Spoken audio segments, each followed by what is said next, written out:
பள்ளிக்கூடம் கல்லூரிகளில் உதவி பேராசிரியர் நியமனம் பண்ணணும்னா 30 லட்சம் அரசு கொடுக்கணும். அப்ப கல்வி என்ன நிலையில இருக்கு? நாசமா போயிட்டு இருக்கு திமுக ஆட்சி காலத்துல. அவங்களை எதை பத்தியும் கவலை இல்லை உங்களுக்கு. சரி, உயர்கல்வி எப்படி இருக்குது, பள்ளி கல்வி எப்படி இருக்குன்னு பார்க்கலாம். பள்ளிக்கூடம் காமராசர், கர்ம வீரர் காமராசர் தான் 25,000 பள்ளிக்கூடத்தை தொடங்கினார், தமிழ்நாட்டில் தொடங்கினார். ஆனா நம்ம கர்ம வீரர் ஸ்டாலின் அவர்கள் வந்து பள்ளிக்கூடத்தை மூடிட்டு இருக்கிறார். கர்ம வீரர் பள்ளிக்கூடத்தை மூடிட்டு இருக்கிறார் இவர் ஸ்டாலின். எவ்வளவு பெரிய துரோகம் இல்ல? ஒரு 10 வருஷத்துக்கு முன்னாடிமா, 10 ஆண்டுகளுக்கு முன்பு தமிழ்நாட்டில் உள்ள அரசு பள்ளிக்கூடத்தில் 75 லட்சம் பிள்ளைங்க படிச்சாங்க. 10 வருஷத்துக்கு முன்பு எவ்வளவு? 75 லட்சம் பிள்ளைங்க அரசு பள்ளிக்கூடத்தில் 10 வருஷத்துக்கு முன்பு படிச்சாங்க. அப்போ 10 வருஷத்துக்கு முன்பு தனியார் பள்ளிக்கூடத்தில் 36 லட்சம் பிள்ளைங்க படிச்சாங்க. கவர்மெண்ட் ஸ்கூல்ல 75 லட்சம், பிரைவேட் ஸ்கூல்ல 36 லட்சம். இன்னைக்கு கவர்மெண்ட் ஸ்கூல்ல 52 லட்சம், 75ல இருந்து 52 லட்சம் கவர்மெண்ட் ஸ்கூல்ல இன்னைக்கு படிக்கிறாங்க. பிரைவேட் ஸ்கூல்ல 36 லட்சத்திலிருந்து இன்னைக்கு 65 லட்சம் படிக்கிறாங்க. அதுல என்ன நீங்க சிந்திக்க வேண்டியதுன்னா, இன்னைக்கு கவர்மெண்ட் ஸ்கூல் எவ்வளவு தெரியுமா இருக்கு? 37,500 கவர்மெண்ட் ஸ்கூல் இருக்கு. தனியார் ஸ்கூல் எவ்வளவு தெரியுமா இருக்கு? 12,500 தனியார் ஸ்கூல் இருக்கு. 37,500 கவர்மெண்ட் ஸ்கூல்ல 52 லட்சம் பிள்ளைங்க இன்னைக்கு படிக்கிறாங்க. வெறும் 12,500 பிரைவேட் ஸ்கூல் தனியார் பள்ளிக்கூடத்துல 65 லட்சம் பிள்ளைங்க படிக்கிறாங்க. அப்போ என்ன நிலையில கல்வி இருக்குது? கேடுகட்ட ஆட்சி. அரசு பள்ளிக்கூடத்தை பத்தி கவலையே இல்லாத ஆட்சி. இன்னைக்கு தொடக்க பள்ளிக்கூடம் இருக்கு, 1ஆவதுல இருந்து 5ஆவது வரைக்கும். 4000 பள்ளிக்கூடத்துல ஒரு ஆசிரியர் தான் இருக்கிறாங்க. ஒரு வாத்தியார் தான். 4000 பள்ளிக்கூடத்துல தொடக்க பள்ளியில் 1ஆவது, 2ஆவது, 3ஆவது, 4ஆவது, 5ஆவது, இந்த 5 கிளாஸும் கத்துக் கொடுக்கிறது எத்தனை வாதியாருங்க? ஒரு வாதியார் தான். இந்த பிள்ளைங்களுக்கு என்ன கத்துக் கொடுக்க முடியும்? கத்துக் கொடுக்க முடியுமா? முதல்ல வாதியாரே போனா தானே.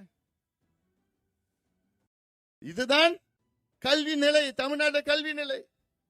தமிழ்நாட்டில் 1,66,000 வகுப்பறைகள் இருக்கிறது அரசு பள்ளிக்கூடத்தில். அதுல 1,00,000 வகுப்பறையில ஒரு வாதியார் கூட கிடையாது. இதுதான் உண்மையான நிலை. இதுதான் திமுக. நான் சும்மா குறை சொல்லணும்னு சொல்ல மாட்டேன். பேசி இங்க பாஷை கொஞ்சம் வருது எனக்கு. அதனால இதெல்லாம் நீங்கள் சிந்திக்கணும்னா திருப்பி எல்லாம் வருவாங்க. ஏதாவது திமுக வந்து பொய் சொல்லத்துல PhD வாங்கிடுறான். PhD பெரிய படிப்பு PhD.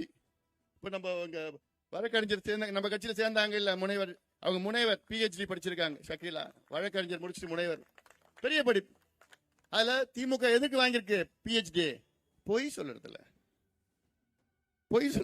பெரிய படிப்பு.